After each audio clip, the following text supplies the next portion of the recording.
Hey, what's up, everybody? Welcome to Goaltending, where your why is bigger than your excuses.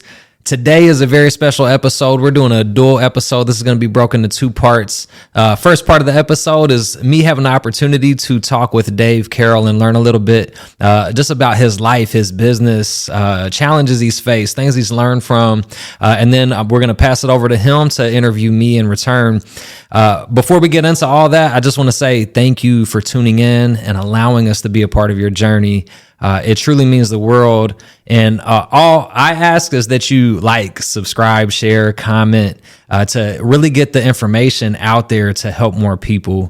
My episodes are fueled by Prepping with Peppers. So I always want to throw that out there and shout them out and thank them for being a sponsor of the podcast. Now, I want to get into this guy a little bit because when I reconnected with him earlier this year, it was just an instant, like, he filled the room with this bright smile. And it's just this, very caring, like, kind person. And that in itself, like, drew me in. And then I see all these great things that he's doing with his business, and then prioritizing with his family and doing all these different things. And then now just recently starting his new podcast, Cultivated. And so I was like, I definitely got to do some work with him. So Dave Carroll, welcome to Goaltending in conjunction with the Cultivated podcast. Man, for sure. Thank you for having me on. I'm really excited about this. When I found out when we met, it kind of reconnected, like you said, that you were doing this podcast, I was like instantly hooked because like I loved, the vision that you have for it. And I think I even told you like, hey, like if you ever want, to collaborate, I would love to, chat on your podcast. And so we're finally here. I'm super excited, and we get to, knock it out in the studio space, and it's exciting time. So thank you for having me on for sure. Yeah, absolutely.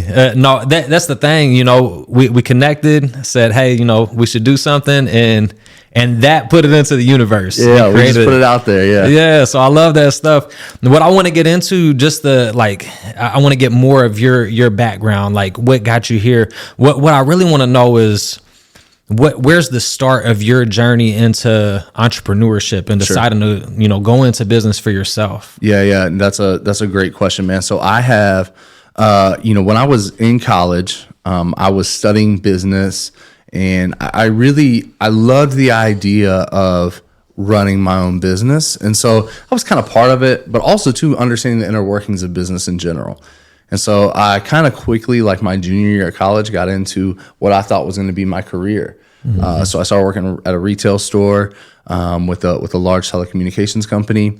And in that, because of the people that we encountered in the store, I got to meet a lot of business owners, a lot of entrepreneurs. I worked with a lot of entrepreneurs, just side by side, people that did this full time, but also had something on the side. Mm-hmm. So I was kind of always like attracted to that, like kind of hustler mentality in a lot of ways, of like people that like did things for themselves. And, I grew up, just to be frank, love my parents are extremely hard workers, but paycheck to paycheck, and, working for the man, and, all that sort of stuff. And I respect that.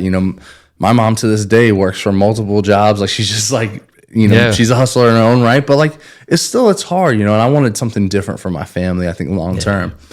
So anyway, I took several jobs within my company, got promoted, I think 5 times in 7 years, and ended up in Indianapolis. And while I was there, things were really hard. COVID hit. And in that time, I had a lot more time. I was still working, but like we were working from home, and, people were starting to receive extra money, right? They were getting stimulus checks, right? And I've always loved sneakers. And so I saw an opportunity to make some extra money by reselling sneakers. And so, all this time too, some other background in there is that I've been podcasting for several years at this point with my best friend. Mm-hmm. And so I loved media, and, I was using like my media platforms to sell sneakers and things like that. And it was not sustainable, right? It's not a sustainable business model unless you have a brick and mortar store or things like that. And also too, it's a hard game to kind of stay up with and be able to get the inside track on, because everybody was getting into it. And so anyways, I enjoyed it. I love sneakers. It was fun to kind of peddle them and keep some for myself too. I'm gonna front. But so it was kind of like one of the first things I ever did, like, kind of on the side to like make extra money.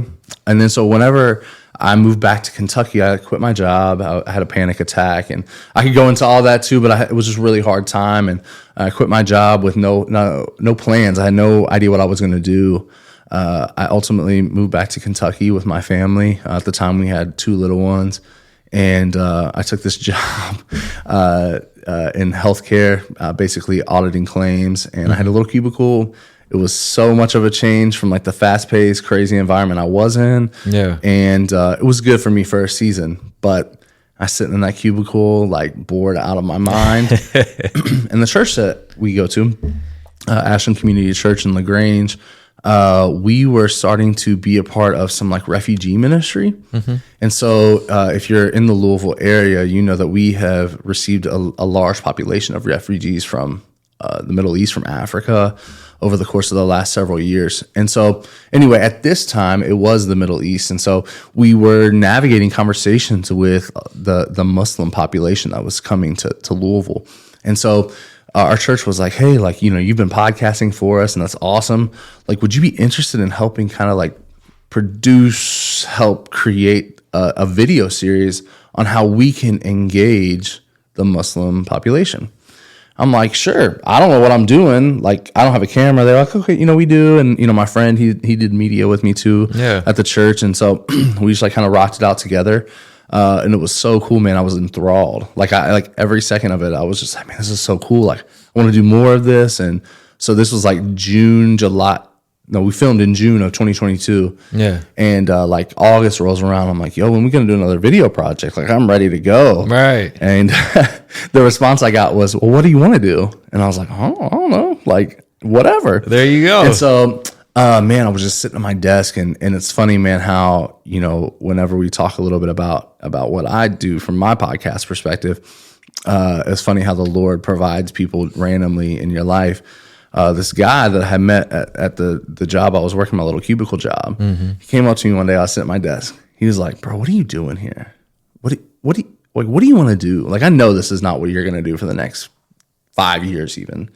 Like, what are you going to do?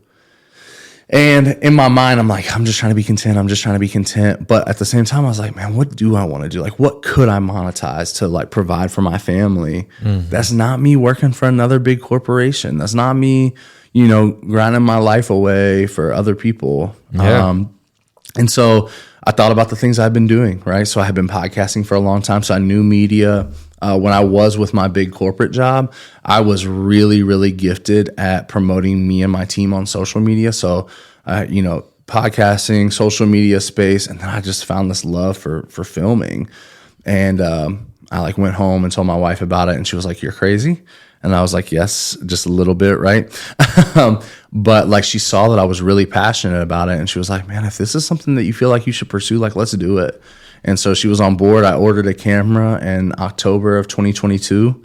I had formed an LLC already. I knew what I wanted to do. Ordered a camera, started showing up to sporting events because I knew that I could get in for cheap. No one was going to say anything. I hit up the ADs like, hey, can I come by with my camera? And they're like, sure. Like, I'm just learning. Like, I'm not going to charge anything. I just want to be there. And I failed a lot, learned a lot, had friends that own businesses, and they let me come in and shoot things for them. And around like June of 2023, I was starting to turn people away and say, hey, I don't have time for this. Yeah. I literally had 13 vacation days used already, all for working. So I had no more time to take away from work. And my wife, who shout out to her, she is the solid like foundation, and she was the one that was just like, man, like, I think you could do this. Like, I think that you could provide for us full time. And I was like, word? Like, this is what I've been wanting to do for years, right? Yeah. And I was like, let's do it. So we spent a couple months just kind of like preparing for that, you know, getting all the ducks in a row. And October 1st, 2023, I quit my full-time job and did my business full-time. And the growth since then has been wild. And yeah, man, that's really, you know, kind of a 5-7 minute version of how I got here to One Stop Media KY and what I get to do now too on the podcast. And yeah, man, it's been a really, really cool time. Man, first off, that story just in that few minutes it says so much. And there's like a lot that comes out of that for me. Like I'm sitting here like, man, this is making me want to ask so many questions because there's so much to learn from it. So I think that a lot of people, I think that God speaks in mysterious ways, and I think that it's important to be in tune to what's going on, because a lot of times I think people miss their calling, or they don't realize that like something is in front of them, or they have this purpose and they're having trouble finding it. So like where you said early on that you were asked to do the video project for the church, were you feeling like that was your calling at that time at all? No, not at all, man. That's what's so crazy. So like, again, I had this podcasting background. When I joined the church a couple months into it, I was like, hey, like, do we have any podcasting equipment? Like, I would love to help like facilitate some of this. And the closer I got to work with my friend Joseph, he was the guy kind of coordinating all of that. And he does a lot of media work for our church as well. He's extremely talented graphic, guy and stuff like that. And anyway, the more and more I talked to him, and the more like we just gelled really well together. Yeah. Like we were just like, hey, let's do it. We can do it. Like we'll figure it out. Basically, he actually edited the whole thing. He shot the whole thing. I shot some scenes and they were terrible, which is hilarious. Like anytime that I was behind the camera, I don't think we used a single second, which is hilarious to think about. But what I felt so in love with in that time was like, I loved saying like, okay, here's where we are. Like, because we filmed basically in several spots around Louisville, but specifically on Southern Baptist Theological Seminary's campus, because they allowed us to do that. But it was cool, just like, okay, like framing it up and saying, hey, here's the scene we're trying to set. Here's what we're trying to, here's what we're trying to not portray, but here's what we're trying to educate our church members on, and getting and finding the right people that could help convey the message that we were trying to send. And I just fell in love with that, man. I just loved helping bring a vision to life, right. And helping facilitate that. And what's funny is I really don't even like that aspect of it. Like it's just a piece of what I do today, right? Because I kind of do all that other stuff, the filming and the editing and the pre-production and post-production, all that stuff. Yeah. But yeah, man, it's so funny because I would have never guessed. It was just like something that came up, and I've always loved podcasting. I've always loved that side of media. I just had never been able to do it consistently enough to make it make sense, obviously, because it takes a lot of money to do those things. Oh yeah, yeah. But yeah, so I enjoyed it, and it just was like burning. Like it was just like I couldn't turn it off. Like every single time I would think about what I wanted to do, it was like, man, I just want to go pick up a camera. I just want to go, try to film something. Like even if this is my phone, like and so at the time, what's funny is like, right around then, I started doing a lot of the social media work for my church and putting stuff out there. And like, I wanted to help level that up. And so, I was doing some stuff with my phone. Like we had VBS at the time, so I would like take a little video of my phone here and there. But yeah, so that was kind of the start of just like, man, I just feel like I can't get away from it, Yeah. See, I think that is what people should be looking for, is like, what is it that you're finding like fulfillment from your life? And you don't always have to have like the whole plan laid out, right? But that gives you a direction to start aiming your energy toward, to start like doing a little bit at a time. And you don't have to be an expert in the beginning. Like you don't just wake up a fantastic artist. No, you have to spend hours and hours like honing your craft. And I think sometimes people miss that, or they forget, like, I don't have to be ready today. I don't have to be 100% today. I just have to start. Yeah. What's the next step I can take? Like, that's what I always tell people. It's like, what's the next right step? What's the next step in the right direction you can take to get to where you want to go? Right. Yeah. And, like so many people, man, they want the destination without the process. Oh yeah. Right. They want to get, okay. So like for me, what that would have looked like was me being like, man, I love this. I'm going to go and I'm going to shoot a movie tomorrow. That's a big jump. Like, you know what I'm saying? Like, like we just went from like shooting like a 3-minute video that sucked in the grand scheme of things from a production perspective. But it was like, you can't just go to the end of the line. You know what I'm saying? Like there's a process. And so like, I tell people all the time, like, I didn't take classes like YouTube University, bro. Like I literally just, I soaked it all in. I tried, I failed. I would show up my camera to places and be like, dang, dude, I I messed up the exposure here. I didn't shoot this in the right frame rate, and all these different things that happened that like I had to just learn from. And I had to like, I had to do a bunch of stuff in spare time. I was waking up at 4 a.m. when I had to work at 7:30 so that I could figure out my editing, and like, because I didn't want to take time away from my family, like you said, like I put my family in such high regard. I don't want to take away time from them. I want them to be first, And so anyway, like I was doing a lot of extra things to figure it out along the process, that it didn't just look like me going right to the place I'm at now. Right. To time, and so I'm with you 100%. Is that like finding something that does bring you that bit of fulfillment, right? And as a Christian, like we're not gonna, in my perspective, like I'm not gonna find that ever in anything fully, right? I can't put all my hope in that. And work is hard. Like we know that. Yeah. Like anything we do is hard. I love what I do, and it's still hard, right? And so what's important is finding that fine line, because I know people that work a 9 to 5, and is it the greatest job ever? No, but they like enjoy what they do for the most part. So like that's one thing I also tell people is like you don't have like the grandeur of being like an entrepreneur, being a business owner. Like it's amazing. I love what I do, but it's not for everybody. Like, we need people that work, right? And so it's like, what is it for you? And sometimes your hobby or whatever thing that kind of pushes you makes doing your 9 to 5 fun, that, right? And it's just a hobby on the side, So it's like, you got to think about what makes sense for you, right? I think that's what's so important, is that some people are like, oh man, I love knitting scarves. Like that's cool.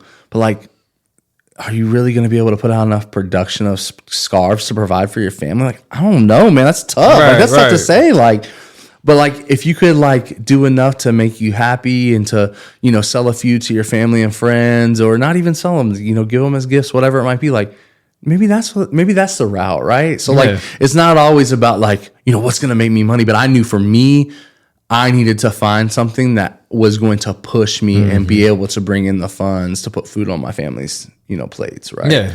And so, I think everybody's just so different in that, so that was just my kind of experience with it. Health, fitness, fat loss, sleep, all goals that are impacted by the fuel you put into your body. I've tried meal prepping at home, and I've tried multiple meal prep companies, including those that deliver, but I'll be honest, nothing has been better than the meals I get from Prepping with Peppers. They offer fresh, never frozen meals on a weekly rotating basis, so you don't have to get tired of eating the same meals over and over again. So save yourself some time for the things that matter most by ordering your meals at preppingwithpeppers.com. Absolutely. No, that makes me think too, is that I think one of the things a lot of people forget to do is ask, like, are you willing to pay the cost of what it is that you want? Right. Because a lot of people are like, it would be great to have this or to do that, or to lose this amount of weight, or to reach a fitness goal, or to have this much money. But are you willing to do the things that it requires? Are you, whether it's putting in the time and the work and the effort and the energy, like the sacrifices, right? Are you willing to pay those costs to get it? I think a lot of people miss that. One thing I want to circle back to is, if you're comfortable with talking about it, what you said you had like a panic attack back at your job, like before coming back home and leaving that job. Are you open to talking about that and kind of like, what led to that, what caused it, and how you dealt with it? For sure. So at the time, I had an outside sales organization that I was in, and I was the leader of like anywhere from 9 to 13, 14 people. And so that was the job that took me and my family to Indianapolis. And funny enough, it was the job I had kind of dreamed of for several years up to this point. Yeah. So this is, I get promoted. I find out I get the job in early January, late December, early January of 2020. We move the last weekend in January, start February 1st, right? We all know what happens from there, right? I go crazy for 5-6 weeks getting to know my team, getting to know what I'm even doing, because I had not been in this organization. I had been in retail prior. And so this was totally a new place for me. So I'm out here trying to get my ducks in a row, but I know how to lead people because that's what I was. I'd been managing people for a long time. And so this was just kind of a next level of management. Yeah. And so, like I said, it was kind of my dream job. The salary was, beautiful. It was like a big pay increase, and it was going to allow me to provide for my family in a way I never had before. And so there was just so many exciting things about it. When I get there, I kind of took over a team that had like a issue with their previous manager, and so I had to build like from the ground up a lot of trust, a lot of morale, and I worked really hard at that for those first month or two. Then March 16th, I think ish, we were basically told to go home, and so for a month, 2 months, we're just out here, on Zoom basically, managing a team. And from there, a couple months later, we start kind of going back in the swing of things a little bit. And our channel, I think, because of the way the business was running, retail was not getting as much traffic, right? Because people weren't coming into stores. Yeah. And so our channel was heavily relied upon to produce for the company because we were out in the field. We were going into people's homes. Like it was like, that was our job, was to like kind of be out in the mix of everything.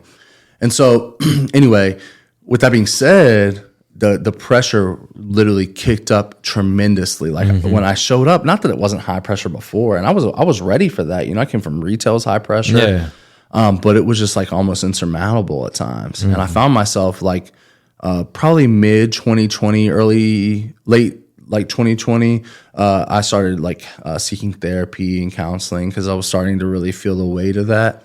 Which I probably should have been in it long before that because I was already, feeling a lot of, I dealt with a lot of escapism, right? Because like my previous role got really hard. And so I was like looking for the next thing. And just so happened that I got this job that I've been dreaming about getting. And it was like, man, the perfect storm. Like, this is where I'm supposed to be. This is great, And so I was already starting to have a lot of hard times. And man, I went through a period like, I mean, you kind of said it earlier in the episode. I'm a really nice guy. I love to have a good time. I considered myself a good leader in that way too, where I could really balance that and hold people accountable at the same time. In my previous like 4 or 5 years of management before that, I only ever fired like 1 or 2 people. And in the period in like early spring 2021, I had to fire like 6 people in like 2 months, and several people quit. And I was being held to goals that were just unachievable. Just to be frank, like, I mean, I was literally like had 5 people and my goals were based on 10 or 11. And like, I just couldn't hit them, and they would be killing themselves to hit their goals too, because they were great at what they did and they cared for me. They pushed for me. And I was, working 6 days a week, like, sun up to sundown, like just like getting it. And, it didn't seem to matter. And I would look around and see all my peers chilling. And some of them worked really hard, don't get me wrong, but like some of them were also just chilling in their offices, and I'd be out here running around like a chicken with my head cut off. My team can't get ahead to save their lives, and these folks were like, it seemed like it was coming easy, so I was like really depressed about like the fact that like maybe it's me, maybe I'm the one that's causing this, whatever. And so, man, one day, and I'm super thankful, like I had a boss that was extremely supportive. He and I had a great relationship.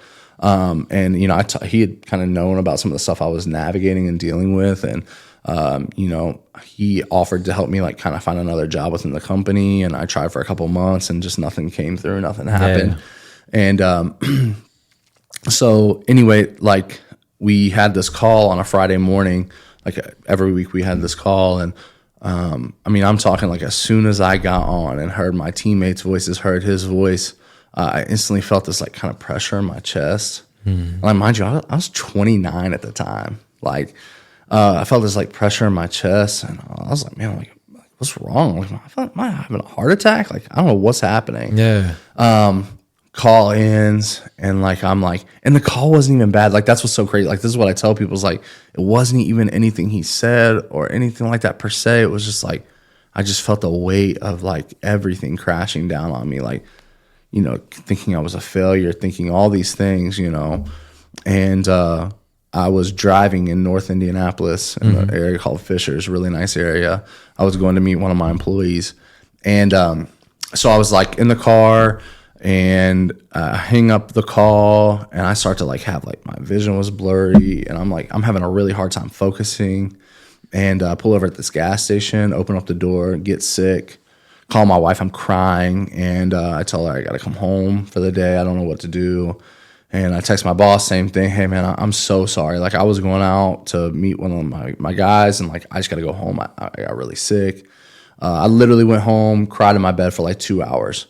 And my wife came in, and again, she's been such a voice of wisdom in my life. And she's always been so supportive, but she was like, I think you should quit. And I was like, what are we going to do? And she was just so confident that, the Lord would provide for us. And she said, I don't know what we'll do, but, we can we can sell our house, move back to Kentucky, and we'll figure it out. Like, we just need to go, back. And I was like, I agree. Like, thank you for supporting me, basically. Wow. So that Monday, I called my boss, and I just told him, hey, I got to let you know I'm leaving. He was like, oh my gosh, what are you going to go and do? And I was like, I have no idea. I just know I can't do this anymore. Like, it's killing me. Like, I'm afraid I'm going to, have a stroke or something at 29. And I was like, but I can't keep doing this. And he was super understanding. And, he let me kind of work out my last 2 weeks there, which was really good. I got to get my, kind of bearings in a row a little bit about something I could do in the meantime until I figured out kind of what I wanted to do. And man, that's kind of the short story of it, I guess you could say. But it was just really, it was a really hard time. And, I'm just thankful for the fact that the Lord sustained me through all that when, I was really distant because I was so in my own head. I was so scared. I was so fearful. I felt like I was a constant ball of anxiety. Like, I just couldn't I felt like I wasn't functioning properly, Like, I was eating terribly, sleeping terribly. I mean, it was just awful, like an awful time. So, yeah, man, that's kind of what happened, what went down. And I'm thankful that, every day that, my wife was an encourager to quit at the time. Yeah. Thank you for being vulnerable and sharing that story, because I think that, there's a lot of stigma around men seeking help. And I think there's a lot more men that face that type of stress and that type of pressure and those type of problems that do wait too long. Where you said you probably should have maybe been getting help even sooner. I think that's so important to just, the more that you talk about, the more that you share those stories, the more that I think it opens the door to show people it's okay. So I think that's really powerful. Also, man, kudos to your wife. Yeah, she's a beast. That support system. Yeah. I mean, that's what we all strive for. Yeah. To have somebody in your corner that supports you. So huge kudos to her. That's so awesome. Yeah, man. That kind of leads into, like, we've talked a little bit about the business, and we've gotten into personal and bringing the family into it. So what strategies do you use to prioritize between balancing everything with your business, with your family, and then your own, like, personal goals and personal health? Like, how do you prioritize between all of it? Man, that's a great question. And to be honest with you, I don't know that I have a set system. It's more so like, hey, here's what I know did not work, right? So when I think back to my days with corporate retail and then the corporate world, like, I prioritize none of that well at all. And if you would have asked me at the time, I was super on my calendar, blah blah blah blah blah. I was really regimented. But throughout that, one thing I did learn, I can look back and see that I was a self-starter. I had no problem, getting up early to get work done. I had no problem with any of that. And so that's really propelled me today to be able to do what I do every day and make sure that I have time for my family. And so, I think the biggest thing that kind of carried over from that, like, life of corporate world was using a calendar well. And so for me, it's like, my wife and I share a calendar. We put everything on there. We schedule in, hey, no, don't schedule anything during this time so we can do XYZ. We got this going on with the kids, because, like, I'm not out here trying to miss things. Like, right. I want to be at every single thing I possibly can. Like, I'll go sit in a, gymnastics gym. I have no idea what I'm watching, but I know my daughter's happy and she's doing a great job. Right. But I want to be there, And so we make sure we use our calendar really well. I'm now thankfully in a position where like I don't have to take every single thing that comes across my inbox as oh man, I gotta go get this bread. You know what I'm saying? Like I'm thankful that I can kind of say like, hey, like pick and choose. Like I'm at this moment, I just told somebody the other day, at this time, I don't really have time to take on your project. I would love to do that, but like I just can't right now. And so saying no is like, I would say if we could put it in an order, it would be like calendar, really scheduling, saying no to things that I just don't have time for, or that I can't do, or maybe not even in my wheelhouse. So building a network. So this is kind of the third piece to me, is like I've built a network of people that I trust to be able to say, hey, like I've got this client that needs this done. Like I would love to offer you the opportunity to take it, right? And so I built a great network of great supports to some of other creatives in my lane and in my world. A lot of them are better at what they do than what I do, right? So this is great because I can, it makes me feel really good to be able to help provide work for them, and they're good at it. So it makes me and them look good, right? It's a win-win. So yeah, I mean, just scheduling, saying no, finding people in my network to help me, and man, I've been really, you mentioned it about vulnerability. I think we use that word a lot. Sometimes it's like maybe even like kind of a keyword that's overused in ways and maybe misused. But like I've been vulnerable and humble enough to say like I don't know what I'm doing most of the time, like a lot of the times.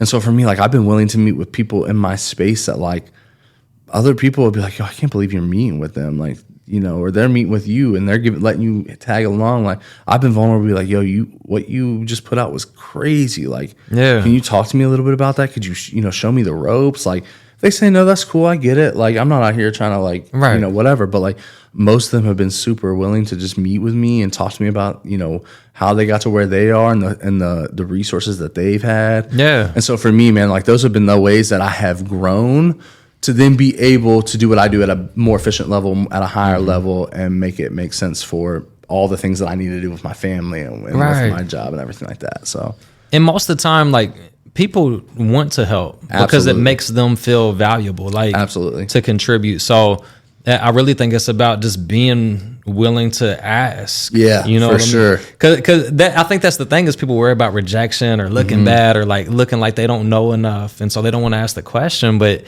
when you ask those people or you show recognition of those people, generally they want to help, and they seek that. So I think that's really awesome. Also, just great points, because I don't think the calendar and the efficient use of that as a team can be overstated enough. Absolutely. My wife and I do the same, and we'll have little meetings where we're like, all right, what's coming up the next month or two? Like what things are already on the calendar? When do I have drill weekends? What is available? Right. Doing that planning and talking through, it makes things run so much more smoothly. Absolutely. But then it helps you prioritize, like put the things that matter most first, and then fill in the blanks. And you mentioned it when you asked me the question, like about like balancing personal like health and things like that too.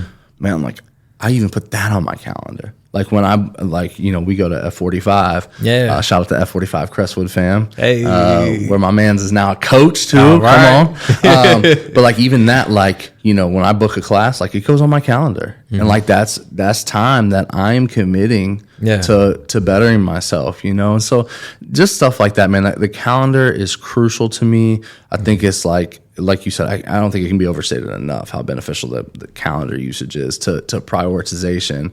And then too, like even if you backtrack all before that, it's like, do people even know what their priorities are, right? Are your priorities even in line before you figure out how to prioritize them? You know what I'm saying? Like prioritize your priorities. You know what I'm saying? And like that's something that like, as a young man, that like I didn't do well at, right? Like I don't think I saw what my priorities were until they all fell in shambles, right? And so, then it allows you to refocus and reconfigure and say, okay, well, when I get this opportunity, here's how I'm gonna prioritize, and here's what I'm gonna prioritize, because, the job I had forced me in a lot of ways to like put things in priorities. I didn't want to be priorities, right? And sometimes you have seasons of that. But like that shouldn't be the life that you live, right? No matter what your aims and goals and purpose and focus is, all that junk. Like if you don't have, if you don't even know what the priorities are, you can't prioritize well. Yeah. And so then, that's where you say, okay, well, like, this is the first step I got to do. The second step is, how do I get there? Is it a big calendar? Is it your calendar on your phone? Does it have anything to do with calendar at all? Maybe it's some other way that you do things, you use a CRM, right? I know a lot of businesses have CRMs. I have one too, and that helps with my business stuff. But like, what is it that's going to help you make the priorities, make the things that you want to be important, and actually do it? Yeah. So. Oh yeah, and then sticking to it. Yeah. Yeah. No, great points. As we get toward the end of my half of the episode, last question I want to ask is, if you could give one piece of advice to the younger version of yourself, what would it be? Oh man, that is such a great question. If I could give one piece of advice to my younger self, it would be to, again, my perspective as a Christian for the last 10 years, my perspective, hasn't always been to focus on the most important things. It's been, how can I make the most money? How can I get the most, it sounds silly, but like corporate fame. I mean, that was something that like I pursued after. It was like, I wanted my name to be known. But like, man, if I could give any piece of advice to my younger self, it would be like to like keep my eyes on the Lord. Because like that's what sustained me in the hardest moments. It was my relationship with Him, and two, it spills over into how I operate with my family, right? And so like when things were really hard, even before 2020, like I would just press into work more, and that meant that I was neglecting my family in a lot of ways. And so, I mean, the biggest piece of advice I could have offered myself in that time was like, man, press into the Lord, press into your church family, press into the people that actually support you and care about you, not the people that if you were dead tomorrow would replace you in 2 days. Right. Because those people don't really care that much about you. No matter how much you do for them, they're going to forget about you and forget about that. It's so true in a metric world. Yeah. A metrics-based world is like, yo, what are you doing right now? What you did last month, what you did last year doesn't matter. It's what you're doing right now. To an extent, I get it.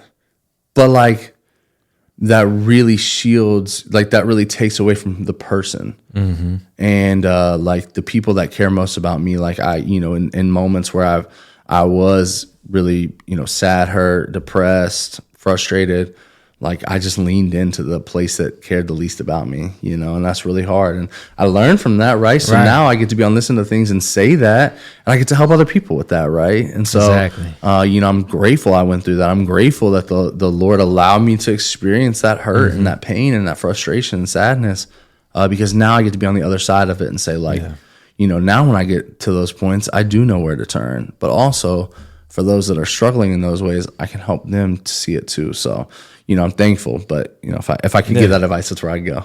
Oh yeah, 100%. I think that's really that's the goal, is to take these lessons learned from adversity and challenges and things that we faced and pass that on to try to help mitigate some of those challenges. Right. Now, at a certain point, there's certain things you got to learn from yourself, regardless of what other people say. But when you can share these lessons, I think it really has the ability to impact people's lives. Sure.